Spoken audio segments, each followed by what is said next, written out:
Hello there. Welcome to the Saroy channel. How are you doing? I'm doing good, thank you very much. All the better for spending quality time with you, and I do love hearing from you, so thanks for the comments.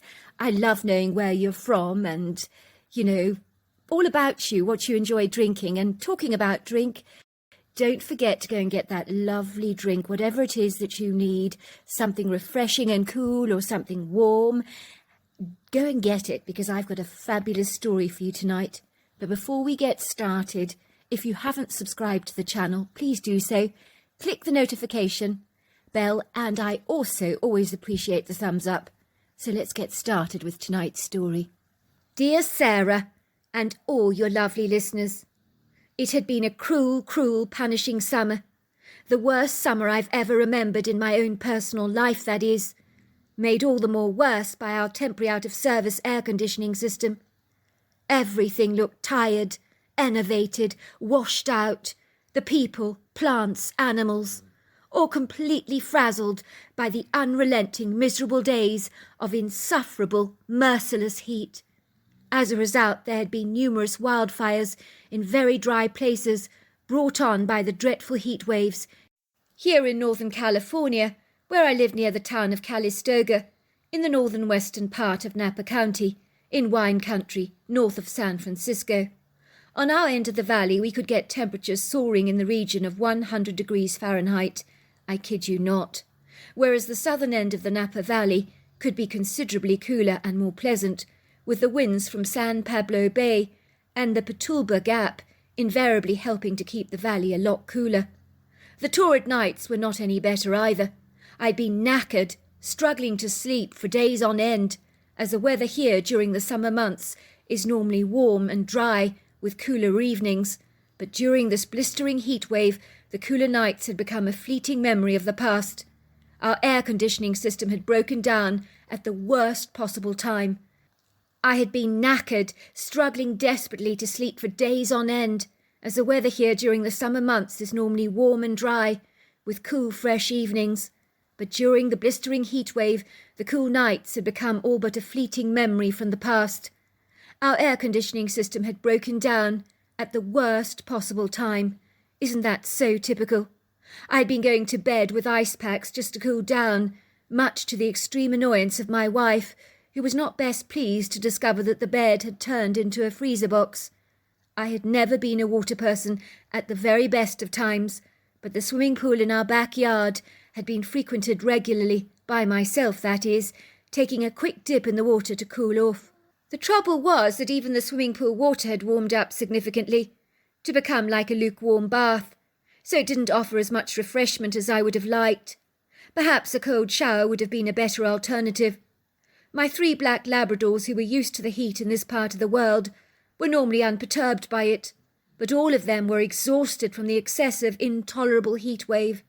They lounged around the house all day long, the oppressive hot temperatures having robbed them of their normal exuberant rambunctiousness. I had found that covering them with wet towels was definitely useful, as it appeared to offer them immeasurable relief. I sighed as I made myself an early cup of morning coffee, ever grateful that I worked from home in my online business, secretly commiserating with anyone out there who would be stuck driving in horrendous objectional heat like this.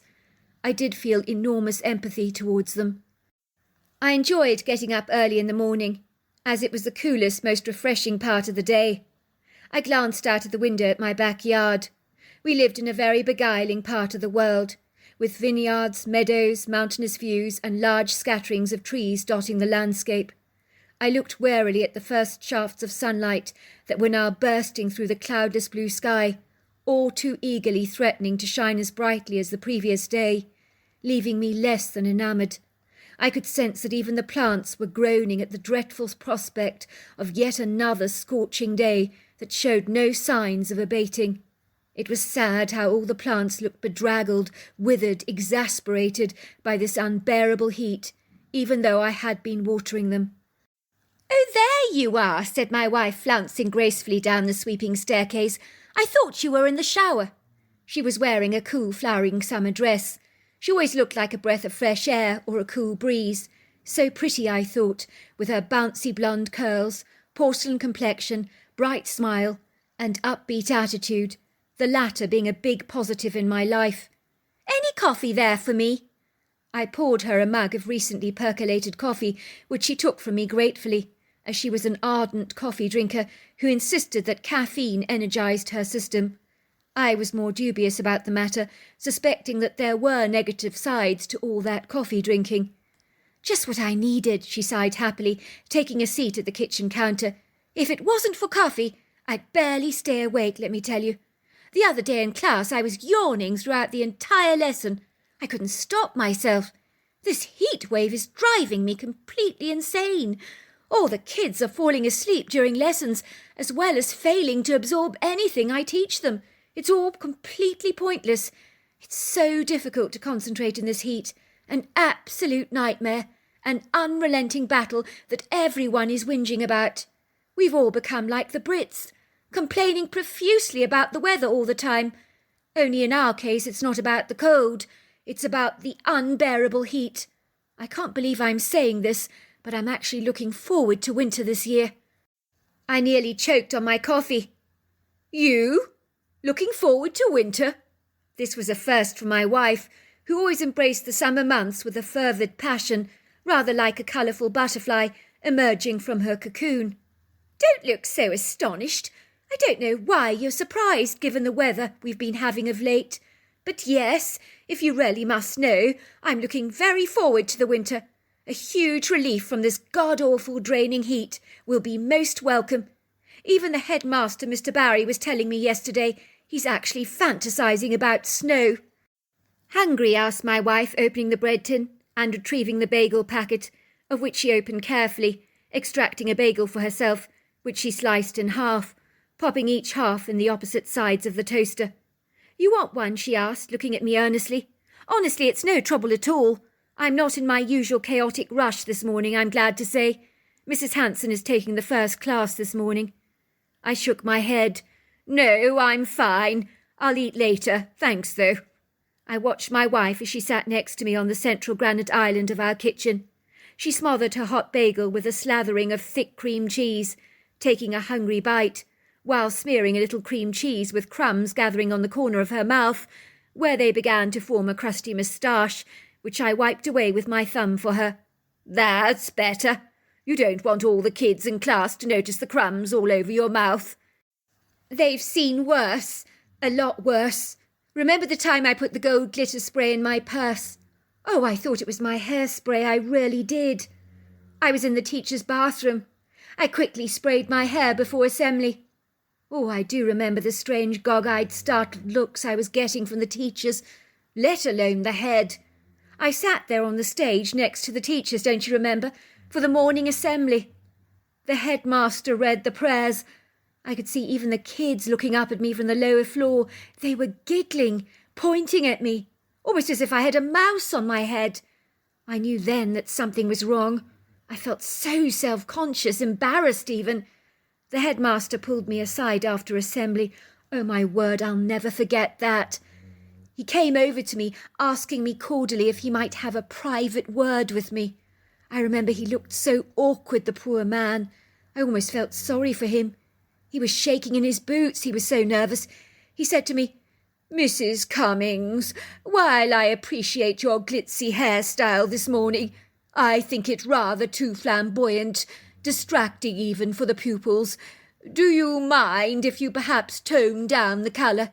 Keep it more modest while on school premises." I remember thinking, what the heck is he talking about? I was absolutely mortified when I went to the bathroom to view my reflection in the mirror. I was to discover my hair was sparkling with bountiful flecks of gold glitter. I looked more like an Egyptian sphinx than a teacher. I was so embarrassed. I wanted the ground to swallow me whole. But some of the kids assured me, bless their cotton socks, that I looked really cool. "I remember that. You did look rather bedazzling when you came home, twinkling like a silvery star. Even I was astounded by how gold your hair looked." "Another thing," said my wife, taking another bite of her bagel. "I don't eat in this weather, but I feel faint if I don't. Do you know the other day as I was teaching in class, I felt as if I was about to collapse. I realised I hadn't eaten a thing since breakfast. My blood sugar must have dropped to an all-time low. It's this heat. It drains your energy dry like a blood-sucking leech. Well, you must be careful that you drink enough in this weather. Dehydration can also make you collapse. You could have been thirsty, you know. Sometimes when you need water, you don't even register thirst until it's too late. I will bear that in mind. You certainly make a good point there. She kissed me on the forehead. I watched her, hurriedly dashing outside our house towards her car, waving her hands at me. She opened her car door, climbed onto the passenger seat, slammed the door behind her, starting up the engine and driving away. The house seemed suddenly all incredibly quiet, apart from the lapping sound of one of my black Labradors, Jubilee, drinking an extortionate amount of water. I sighed as lethargic, lazy feelings enveloped me. In truth, I just wanted to pass out on the sun lounger, fall fast asleep. The last thing I desired doing was retiring back to my computer, putting in that laborious, drudgerous hard work that needed to be done. Boy, how I wished they would hurry up and fix our air conditioning. I was feeling absolutely exhausted, even after a good night's sleep, courtesy of the ice packs. It was absolutely ridiculous. I made another cup of coffee to wake myself up, and was about to return to my office when I could see my sister's black Jeep veering up our long cobbled driveway. I raised a quizzical brow, wondering what she was doing at my house so early in the morning. She was opening the back seat of her Jeep to bring out her little toddler from his car seat, a cute 2-year-old boy called Justin. I could see my sister looking quite flustered, which I suspected was due to the heat. It would seem even the sun-worshippers were struggling to endure the perishing weather this season. My sister Lisa was my twin. We didn't look at all alike, which everyone commented about all the time. While I had dark black hair, olive skin, hazel eyes, was approximately about 6 foot tall, my sister by contrast looked like an English rose, with dark auburn hair, fair skin, blue eyes. It was exceedingly hard to believe we were even related, let alone actually twins. She was the older twin by a couple of minutes. The two of us were as thick as thieves, so incredibly close that I knew things about her that even her own husband was not privy to. She lived further away from us, in the heart of wine country, surrounded by acres and acres of spectacular vineyards that produced the most phenomenal grapes. She had married into a family that were connoisseurs in the wine industry, procuring some of the region's most illustrious creations. I was not adverse to her generous bottles of wine that graced my shelves from time to time. The big trouble with the wine industry is if you cannot sell your product, you're literally doomed from the start, which is completely devastating and unfair. The big producers have seized the market with such an insatiable greed, which means small competitive businesses producing awesome brands fail to market their products successfully, as they're up against these big commercial giants, rather like big pharma in the medical industry.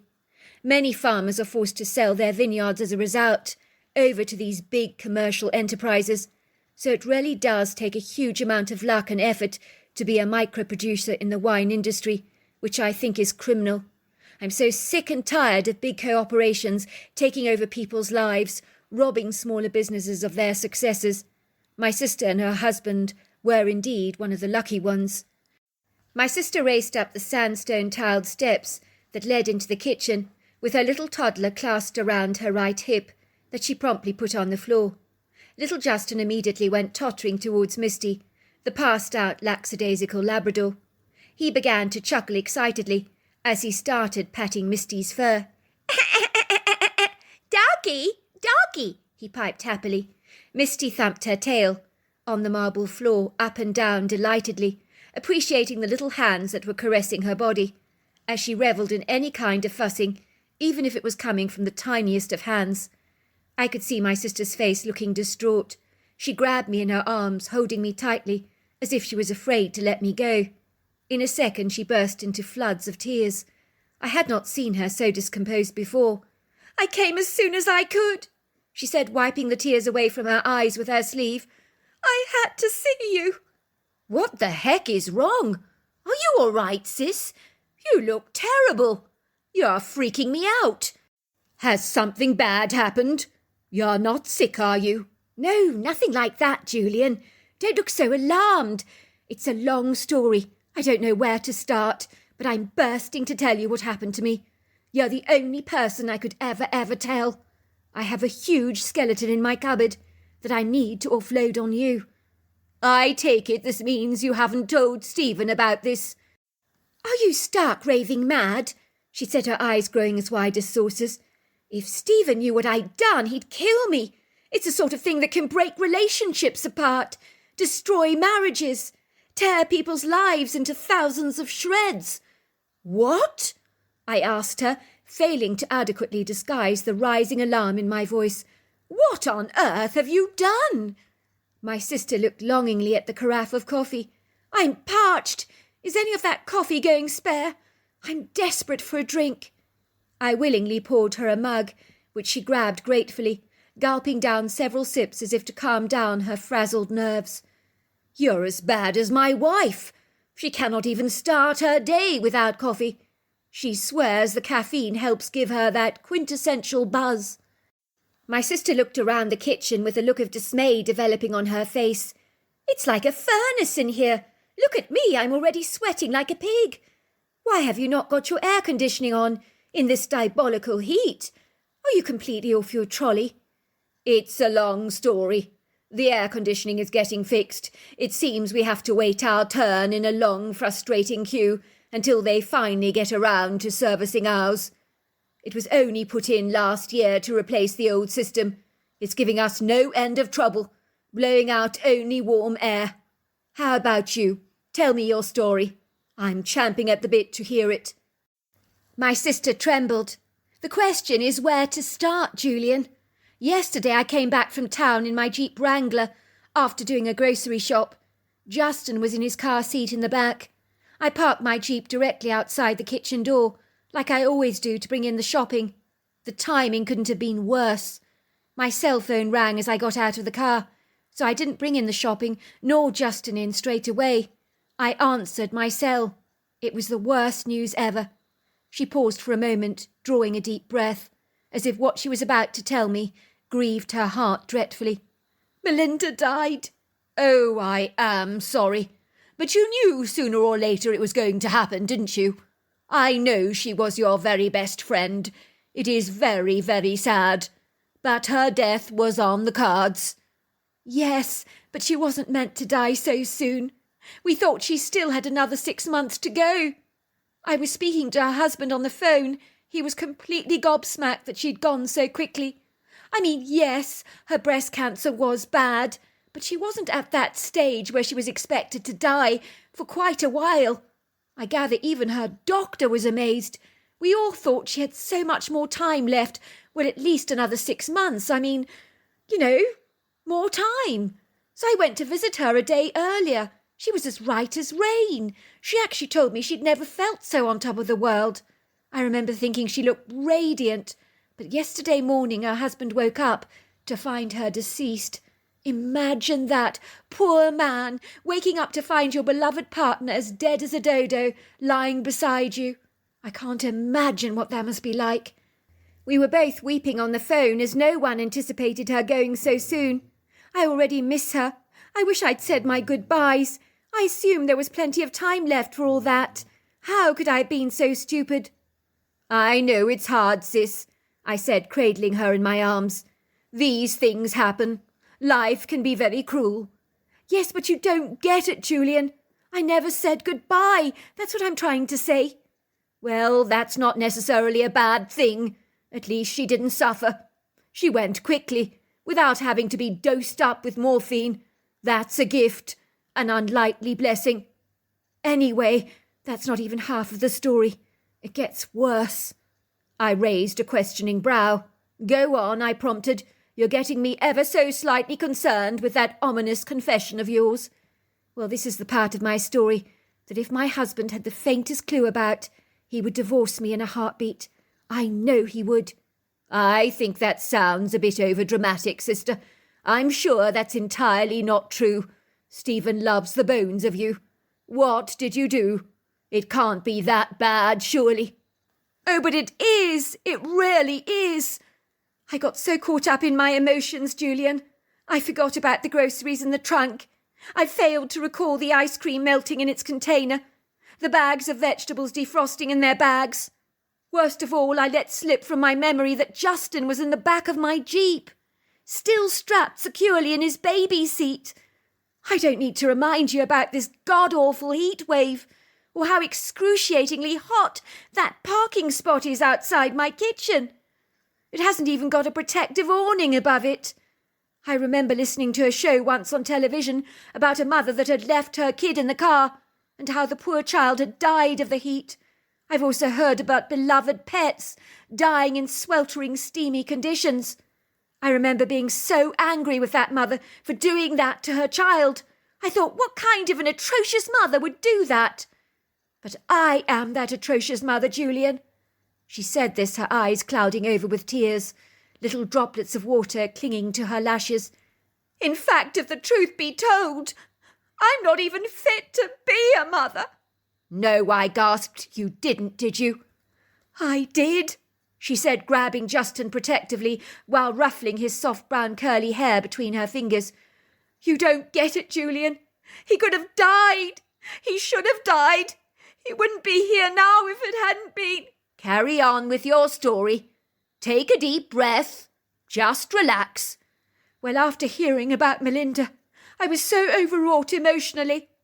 I couldn't even think straight. I was overcome with the most incredulous despair. I was an absolute mess. I never knew that I could fall apart like this, but I did. I ran to the bedroom, grabbed my pillow, cried in it for ages and ages, soaking my cotton pillow with all my tears. Oh, Julian, I disregarded the shopping, overpassed any fleeting thoughts about Justin. I was wallowing in my own self-pity over losing my friend. Then all of a sudden I remembered Justin in the back of the car. Oh, Julian, you don't know what I was feeling. Oh, it was a mother's most daunting, dreadful nightmare. The most unfathomable horror engulfed my entire being that no words could ever articulate. I can't describe to you the nauseous feeling that overcame me. I was sick to my stomach. I was bludgeoned by an impending dread like nothing I can describe. I remember thinking, no, my God, no, no, no. While I'd been crying on my bed, my poor little Justin was slowly dying in the back of the car, suffocating from the intense heat. I had no idea how long he had been in there, but it was a long time. I doubted he would be alive. In truth, I knew in my gut that he had to be dead. He couldn't have survived this. I was so terrified of what I would find, Julian, when I got to the trunk. The fear, Julian, it was coursing through my veins at 1,000 miles an hour. My heart was pounding. There was a huge, hollow, vacuum-like pit in my stomach. I bolted out of that kitchen door so fast, screaming at the top of my lungs, calling out Justin's name. Justin! Justin! Justin! I bolted frantically over to the back door of my Jeep to open it for my precious baby, and what? And Justin wasn't in there. What do you mean he wasn't in there? He was not in there. Someone had smashed my car window, torn the strap off his car seat, taken Justin, but I couldn't see him anywhere. My God, I said, cupping my hands over my mouth in astonishment. I was so relieved he wasn't in the car. But then where was he? Who had removed him from my car? Had he been abducted? Or had someone rescued him from the sauna of my Jeep? But who? I mean, we don't exactly have any close neighbours, do we? I couldn't fathom what had happened, but I was in a frenzy like a bee over its hive. All I could think is that either someone had reported me to the authorities for roasting my kid in an oven, or that Justin had been cruelly abducted. Either scenario didn't look good for me, whatever way you looked at it. I began to panic and scream, calling out my son's name, running through the house and all over the back and the front yard frantically, calling from him. I didn't think he could have got any further. But then I noticed a movement in our wood grove with the cypress, oak and pine trees, some old, others adolescent. I could see this figure moving towards me, gliding, as though floating on air. You're not going to believe this, Julian. It was a bloody Bigfoot. I nearly had a heart attack on the spot. It caught me off guard that for a moment I forgot about Justin completely. You saw a Bigfoot? This time my sister's eyes grew wide with excitement. Julian, I saw a Bigfoot in our wood grove. Can you believe it? No, I can't. That's extraordinary. What did it look like? It was definitely female. It had low-slung breasts on its chest, so I knew that. Also, the face was so human, Julian. You couldn't believe it. I mean, the creature was so human. Aren't they supposed to look like they're half-ape? I think so, but I'm not very sure. I haven't studied the subject of Bigfoot very much. This one didn't look like an ape at all, Julian. I suppose the head shape was different to a human's. It also had overlong arms, but despite those quintessential differences, the fact that this thing was covered in hair was colossal in size. Other than that, it did look strikingly human, especially the face. It was absolutely extraordinary. When you say big, how big are you talking about? My sister's eyes travelled around my kitchen, looking for a size comparison. You see your kitchen door? I'd say about that height, and equally as wide, but probably wider. That would make her under 8 foot, and over about 3 foot wide. That's a fair size. What about her hair colour? It was auburn. Not like a red setter exactly. Darker, browner, but still red, especially when the sun shone on it. It was a very beautiful colour.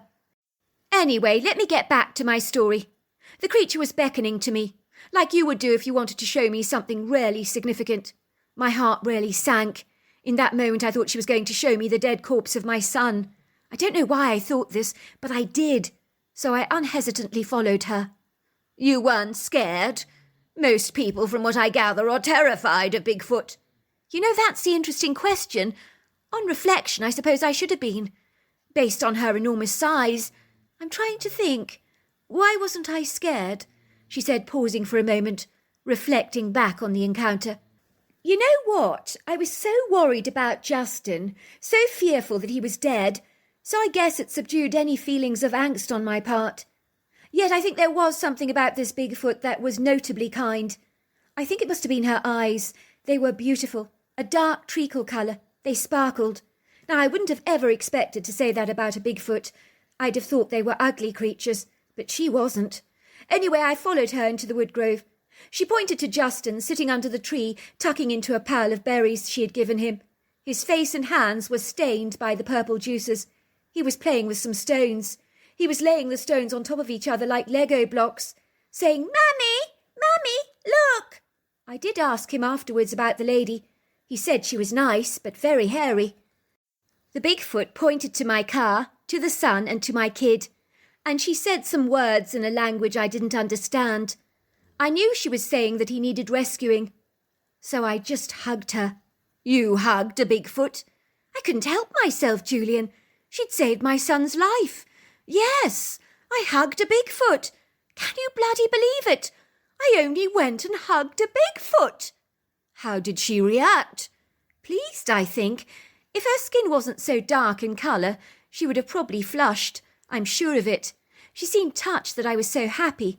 Genuinely moved, I think. She pointed to her breast, to my son and herself, and then showed me 2 fingers. I guess she was saying she had 2 children of her own. She knew how tough it was to be a mother. That was what I thought she was saying. Sis, she saved Justin's life. Do you realise that? I know. I mean, how do I ever thank her? How can I ever repay her? I can't even give her money, can I? Well, why don't you research Bigfoot? See what you think they might like eating. Buy her a box of delicious goodies. Leave them in the wood grove for her to enjoy. That's a brilliant idea, Julian. Why didn't I think of that? You're very lucky to have had a Bigfoot like that on your land. I've heard of people having terrifying encounters, sometimes having to vacate theirs. You are lucky that she spotted Justin trapped in the car. But you must be more vigilant, sis, when it comes to Justin. You can't allow your emotions to overrule your common sense. You have your kid to take care of before you allow yourself to feel devastated over Melinda's death. You're a great mother, but I just dread to think what you would be going through right now if that Bigfoot had not come to the rescue. I agree with you. It's things like this that can break up marriages. One partner can resent the other. It can be hard to forgive. That's why you can't tell Stephen what happened. If he knew I'd left our kid in a scorching car, I don't think he could ever forgive me for that, even though it was an accident. He did ask me what happened to the strap and how the window got bashed in. What did you say? I told him I panicked. I'd locked the keys in the car. I was worried that Justin would overheat. I broke the window, pulled him out of his car seat. What did he say then? He said you did the right thing. You're a good mother. You can't leave a kid in a sweltering car. It's a killer. Fast forward 2 years after my sister's wild confession. Me and my wife were entertaining another couple, along with my sister and her husband Stephen. The conversation morphed to Bigfoot. Stephen was saying to everyone at the party, "You know what? I used to think anyone who believed in the cryptid creature Bigfoot was clearly off their trolley. But I believe I saw one on our land recently." Me and my sister exchanged knowing secret looks. My sister exclaimed, "No, you're kidding, Julian. You must be mistaken. There couldn't possibly be a Bigfoot on our property." "Oh no, it wasn't a mistake. It was this auburn, human-like creature. It looked directly at me, nodded, and glided away. It was quite friendly. I was quite stunned. I could hardly believe it. Of course, it did happen very fast. I began to doubt myself, as you invariably do. But I know what I saw. It was real." "Well, maybe you did see a Bigfoot, Stephen," said my sister. "Were you scared?" "No, as I said to you, the creature was friendly. It was quite strange, really." My sister has not seen the Bigfoot female again, but feels reassured knowing that in some way she has an overseer watching over the place. From time to time she does leave food parcels in the woods for the creature, receives all kinds of strange gifts in return, like birds' nests, feathers, pebbles, stuff like that, you know. She says it always gives her a warm feeling. So there you are. That's my story. Wow, what an incredible story. If you enjoyed it, don't forget to subscribe to the channel. Until next time, goodbye and good night.